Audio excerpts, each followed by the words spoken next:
Essa é a minha escola. Essa aí é a minha sala. E essa é a minha turma. Ah, e essa aí é minha professora, a Paula. Eu sou essa morena de óculos.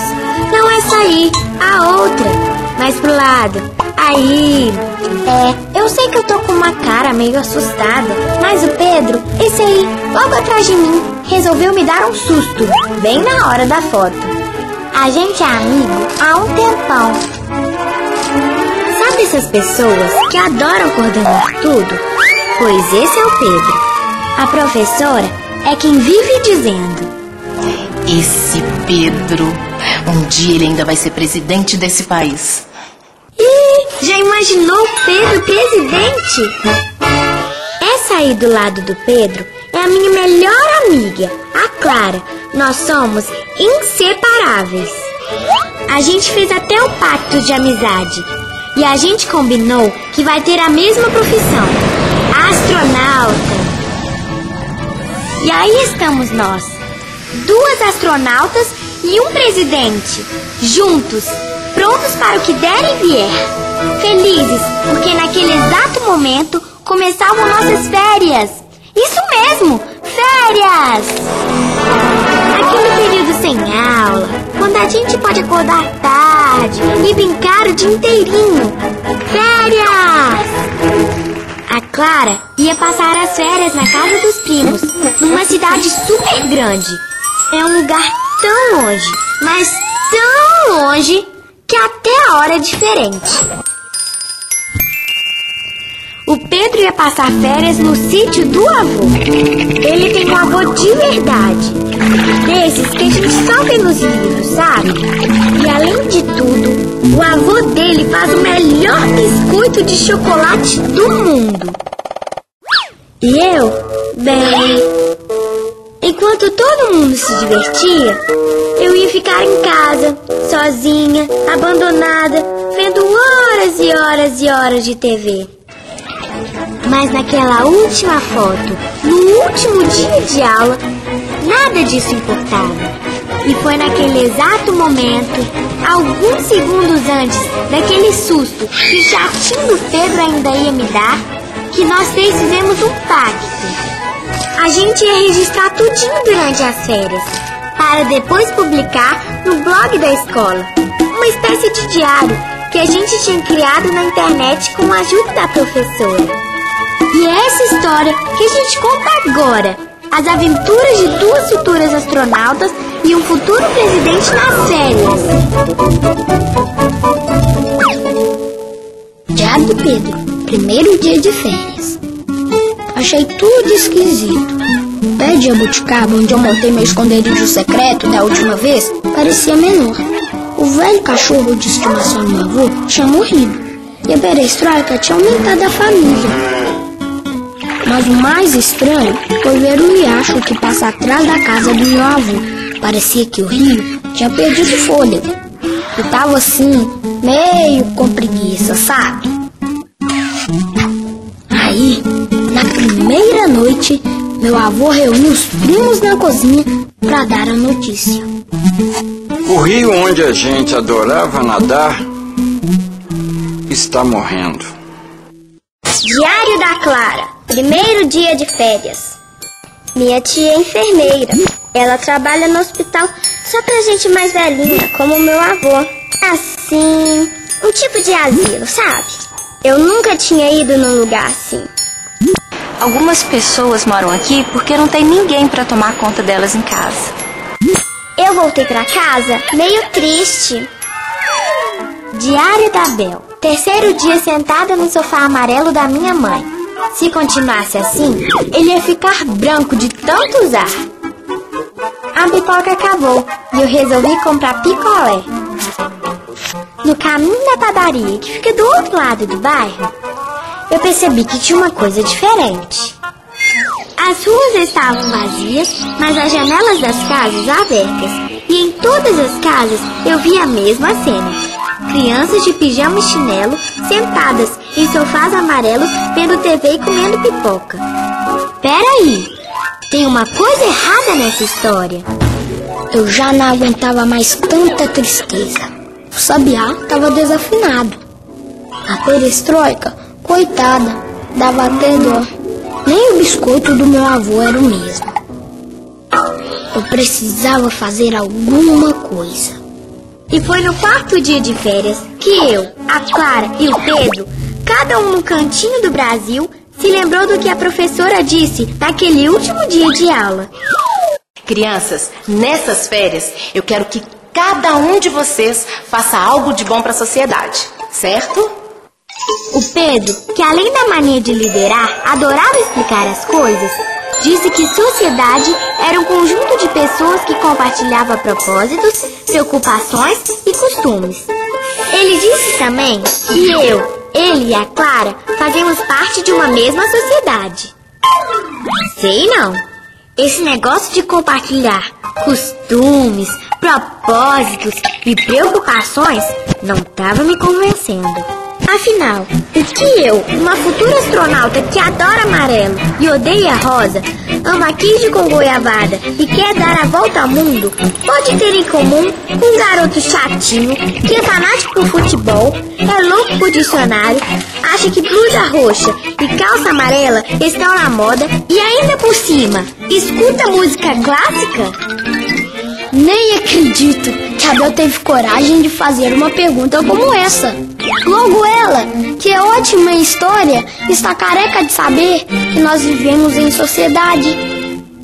É assim, desde que o homem resolveu deixar as cavernas para viver em pequenos grupos, que foram crescendo, até formar as primeiras cidades.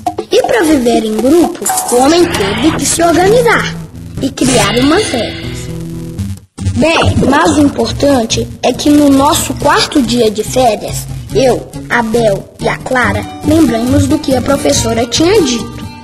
E cada um, no seu canto, teve uma ideia que ia dar um rumo novo para aquelas férias. Eu começo a contar. Bem, você se lembra que eu tinha descoberto aquele mundo de crianças abandonadas em sofás amarelos, né? Aquilo não podia continuar. E eu tive uma ideia. Primeiro, eu conversei com a dona Maria, que topou me emprestar na garagem da casa dela. Depois, eu e minha irmã fizemos vários cartazes e distribuímos pelo bairro. E foi assim que as crianças começaram a sair de suas casas. Era tanta criança, mas tanta criança, mas tanta criança, que eu achei que não ia caber na garagem da dona Maria. Mas nada ia me impedir de executar aquela missão. Eu ia transformar as nossas férias. Enquanto a Bel criava o clube no bairro dela, eu e meus primos começamos a ensaiar uma peça de teatro. A ideia foi da Júlia, que tem apenas 6 aninhos, mas quer ser artista de circo. A gente sempre apresentava histórias nas festas de família. Mas dessa vez, a ideia era levar a peça para animar um pouco a vida dos pacientes da minha tia. A nossa missão, tirar um sorriso de cada uma dessas pessoas. Já a minha missão era salvar o riacho. Eu sabia que não ia ser fácil, mas com a minha capa superpoderes, meu chapéu mágico e meus binóculos de raio-x, nada ia me deter. Só um detalhe, eu não tinha um plano. Eu resolvi então reunir meus primos e vizinhos para ver se a gente achava uma solução. A Alice, que mora num sítio do outro lado do rio, achava que bastava plantar rosas vermelhas em toda a beirada do rio. E quando a gente perguntou como isso ia resolver o problema, ela disse que não sabia, mas que pelo menos ia ficar mais bonito. O Paulo, que nasceu e cresceu na cidade grande e não sabia que vaca dava leite, achava que era melhor asfaltar tudo. Assim não ia ter mais rio, mas também não ia ter mais problemas. E aí foi uma confusão geral, todo mundo querendo falar ao mesmo tempo. Se não fosse a Marina para dar aquele grito e botar ordem na casa, não sei não. Depois que todo mundo ficou quieto, ela deu uma ideia genial. A gente podia começar fazendo uma eleição para escolher um representante. Eu também comecei meu dia com uma votação. 3 pessoas iam disputar a vaga de presidente do clube, incluindo eu, claro. Cada um apresentou seu projeto e suas ideias para o clube.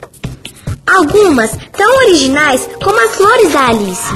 O Mário Felipe, por exemplo, queria transformar a garagem em um trem fantasma. E a Carlota queria reunir todos os animais da vizinhança para fazer um zoológico dentro da garagem. Eu aproveitei para perguntar como eles iam fazer isso. Claro que ninguém sabia.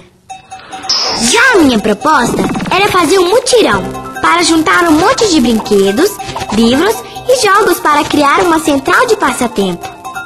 Nós fizemos a votação, contamos os votos e tchau! Eu era a mais nova presidente do Clube dos Sem Férias! Mas você acredita que a Carlota não queria aceitar o resultado?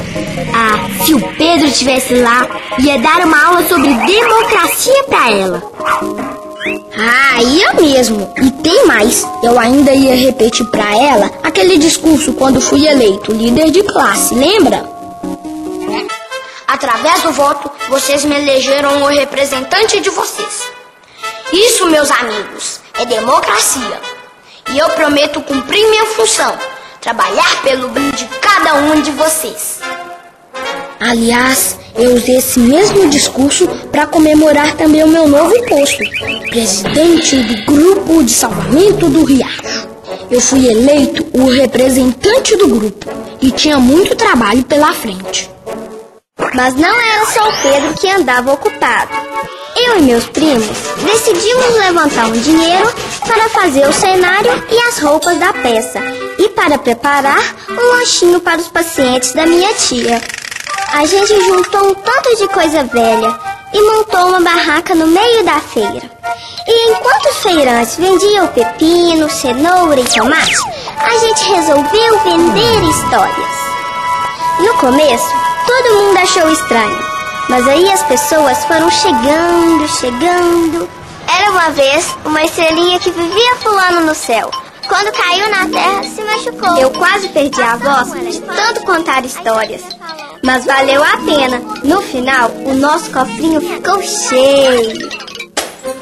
No primeiro dia de funcionamento do clube, eu também descobri que ia precisar de dinheiro. Eu já tinha escolhido secretários para cuidar de cada seção. O Gustavo ia cuidar dos livros e das revistas em quadrinho. A Sandra, dos brinquedos, e o Manuel dos jogos, pinturas e outros materiais. Mas o primeiro dia foi uma bagunça. Os livros ficaram fora de ordem, um garoto quebrou a janela jogando bola e as peças dos jogos desapareceram. Eu resolvi chamar os secretários para uma reunião extraordinária. Assim como meu pai, que é síndico, faz lá no prédio quando tem algum problema. A gente começou criando umas regras, como as leis que os homens criaram há muitos anos para poder viver junto no mesmo espaço, sabe? Do tipo, é proibido jogar bola dentro da garagem, todo mundo tem que guardar os livros e brinquedos depois de usar. Sei que parece meio chato, mas sem isso, o clube não ia durar mais um dia. Só que esse não era o único problema. A gente ainda tinha que descobrir um jeito de pagar a conta de luz, a janela nova e o material que faltava. Enquanto a Bel procurava um jeito de pagar as contas do clube, eu lutava para salvar o rio. Minha primeira ação como presidente do grupo foi procurar o meu avô. Porque se tem alguém que conhece bem esse rio, é meu avô. Ele me contou que o problema é que nos últimos anos, muita gente veio morar por aqui. E todo mundo começou a jogar lixo no rio. Foi tanto lixo, mas tanto lixo, que o rio não aguentou mais. E isso não era ruim só pro rio, pra natureza ou pra mim, que não podia mais tomar banho de rio. Isso era ruim pra todo mundo. A perestroika não tinha mais água. O seu Carlos não podia mais plantar. e a casa da vizinha tava afundando. Até o clima tava diferente. E tudo isso por causa da poluição. Enquanto meu avô contava a história do rio, eu me lembrei de uma exposição que a gente visitou com a professora. Era de um artista que transformava lixo em quadros e esculturas. Tinha cada coisa engraçada. Aquilo me deu uma ideia. Depois da feira de história, minha tia levou a gente para fazer compras. Foi o máximo. A gente viu cada coisa legal. Minha tia ia ajudar a costurar as fantasias e a peça ia ser um sucesso. A gente nem podia esperar. Enquanto a Clara se divertia com panos e tintas, eu quebrava a cabeça para conseguir o dinheiro para pagar as contas. E dessa vez, foi meu pai quem me deu uma forcinha. Como eu já disse, ele é síndico do meu prédio. Isso significa que ele paga o salário da faxineira, o conserto do portão que vive estragando, a conta de água. Mas ele não paga tudo com o dinheiro dele. Cada família paga uma parte. Afinal, o prédio é de todo mundo. Meu pai é apenas o representante dos moradores, assim como eu no clube. Entendeu onde quero chegar? Isso mesmo. Eu também queria criar um condomínio para dividir as contas entre os membros do clube. Eu sabia que não ia ser fácil convencer a turma. Mas à noite, eu pedi ajuda pro meu pai para fazer o discurso que ia mudar a história do nosso clube. Nossa, Abel, eu tava inspirada. Bem, lá no sítio do meu avô, eu também montei uma operação de guerra. Meu avô foi na frente, guiando o nosso pequeno exército. Ele contou várias histórias do rio pra gente e explicou como a água é importante pro planeta. Deu a maior tristeza ver aquele tanto de lixo no meu cantinho preferido. Mas nada mesmo ia me segurar. Afinal, como vocês já sabem, eu estava com a minha capa superpoderes. O segundo dia de funcionamento do clube foi ótimo. Comecei falando sobre o condomínio do meu prédio. Mas o bom mesmo foi quando eu comecei a falar da nossa cidade. Eu expliquei que para ela funcionar, a gente precisa ter escolas, hospitais, sinais de trânsito, polícia, professores, estradas asfaltadas, praças, médicos, campanhas de vacinação. Todo mundo ficou me olhando como se eu fosse doida. Mas eu continuei. Eu expliquei que para fazer tudo isso, o governo precisa de dinheiro. E aí eu perguntei: você sabe de onde vem esse dinheiro? Silêncio total. Ninguém disse nada. Aí eu aproveitei para falar tudo que meu pai tinha me ensinado. Eu expliquei que esse dinheiro vinha dos impostos. Uma espécie de condomínio que todo mundo paga. Algumas vezes sem saber. Por exemplo, quando a gente compra um picolé na padaria, uma parte desse dinheiro vai para o governo, porque o imposto já está incluído no preço. O dono da fábrica de picolé pega o dinheiro e repassa para o governo. O governo junta o dinheiro de todos os impostos para cuidar de nossa cidade, de nosso estado e de nosso país. Ele usa esse dinheiro para pagar todas as contas de nossa sociedade.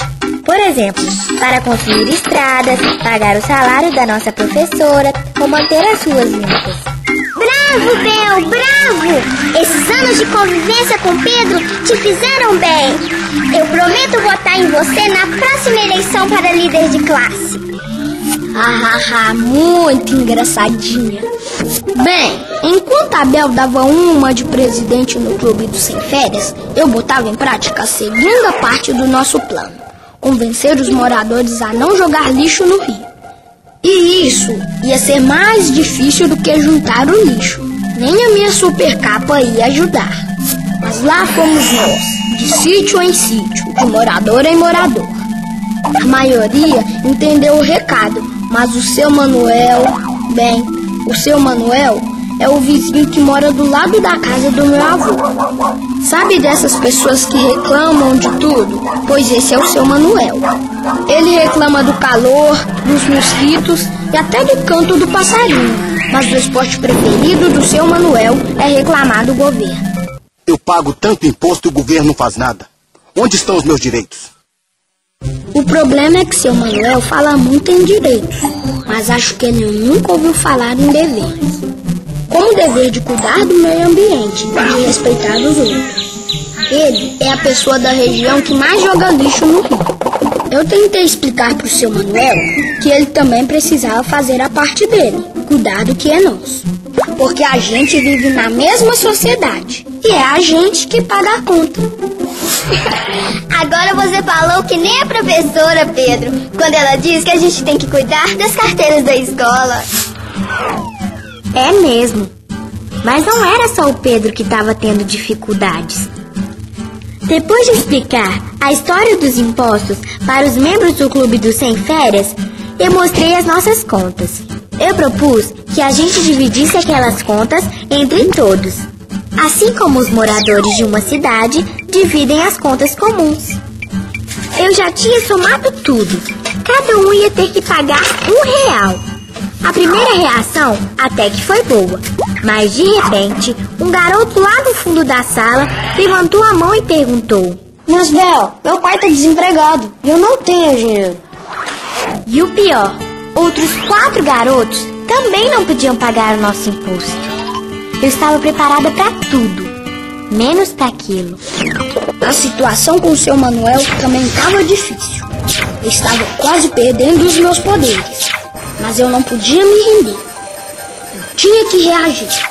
E foi aí que eu dei o golpe final. Eu falei pro seu Manuel que se continuasse assim, o governo ia ter que fazer um trabalho para despoluir o rio. E para isso, o governo ia ter que contratar gente e comprar um tanto de coisa. Ou seja, o governo ia gastar mais dinheiro. E adivinha de onde vem o dinheiro? Dos impostos que ele paga. O golpe foi decisivo. Depois disso, seu Manuel até ofereceu ajuda. Que bom que as coisas estavam correndo bem com o Pedro, porque eu fui para casa desanimada. Eu não sabia como resolver o problema dos garotos que não podiam pagar o nosso imposto. Mas meu pai é um gênio.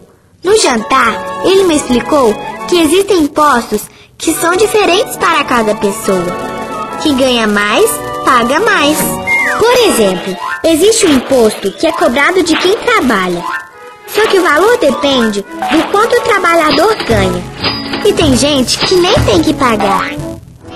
Eu podia fazer a mesma coisa no clube, cobrar menos de quem tinha menos. Bem longe dali, na casa dos meus primos, eu não sabia o que fazer. Minha tia tinha terminado de costurar as saias das fadas. E elas tinham ficado lindas, mas a gente tinha gastado todo o dinheiro para fazer as saias. Não tinha sobrado nem um centavo para os príncipes, o cenário e nem para as asas das nossas fadas. Hoje já se viu fada sem asa. Nem acredito que você fez isso, Clara. Gastou o dinheiro sem planejar? Existe uma coisa chamada orçamento. Serve para isso, para organizar como vai gastar o dinheiro. É verdade, Clara. Meu pai faz isso com o condomínio. E a sua mãe também faz um orçamento da casa todo mês, para ver como vai gastar o dinheiro que ela e seu pai recebem. A primeira coisa que eu fiz quando recolhi o imposto do pessoal lá no clube foi fazer um orçamento mostrando como a gente ia gastar cada centavo do que a gente tinha juntado. O dinheiro não dava para fazer tudo o que a gente queria. E por isso, a gente tinha que escolher o que era mais importante. O governo também faz um orçamento para a cidade, outro para o estado e outro para o país. Ele não pode gastar mais do que tem e o seu orçamento tem que ser aprovado, como eu fiz lá no clube. Claro que não dá para o governo fazer como eu e reunir todo mundo para votar o orçamento. Por isso, a gente elege as pessoas que vão fazer isso pra gente. São os deputados e vereadores. Você já ouviu falar, né? Eles têm que aprovar o orçamento que o prefeito, o governador ou o presidente fazem. E isso é muito sério. Imagina se o governo faz como a Clara.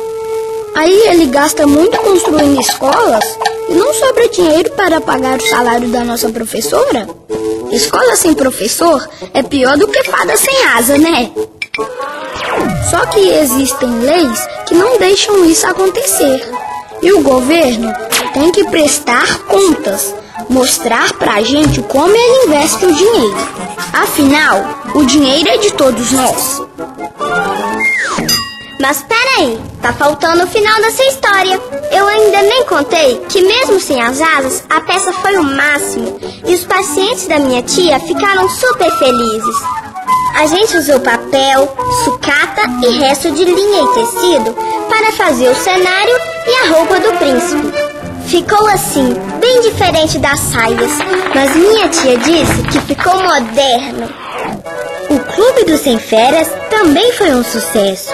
Com o dinheiro do nosso imposto, nós arrumamos a janela, compramos mais tinta para a pintura, fizemos a carteirinha de sócio e pagamos a conta de luz. Todo dia tinha alguma coisa diferente para fazer. Teve campeonato de pipa, dia da história mais cabeluda, exposição de pintura jovem e até piquenique no parque. E com essa história toda de orçamento, democracia, voto, eu acho que estou até mudando de ideia. Eu não vou ser mais astronauta. Quem sabe, presidente? Mitona. Bem, a minha história também tem um final feliz. A gente reuniu tanto lixo, mas tanto lixo, mas tanto lixo, que nem cabia na casa do meu avô. Aí meu avô convidou todas as crianças da região para um grande ateliê no final de semana.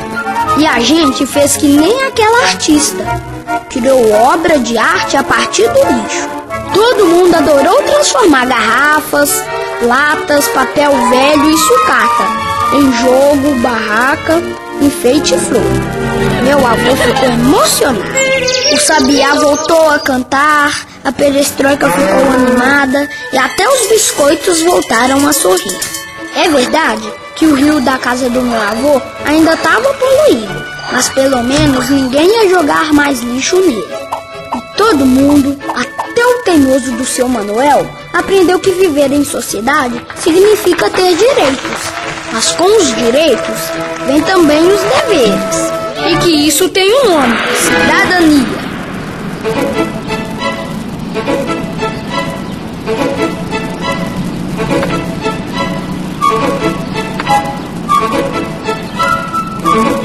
Oi, turma! Bem-vindos de volta, tudo bem? Tudo! Quem quer começar a contar o que fez de bom durante as férias?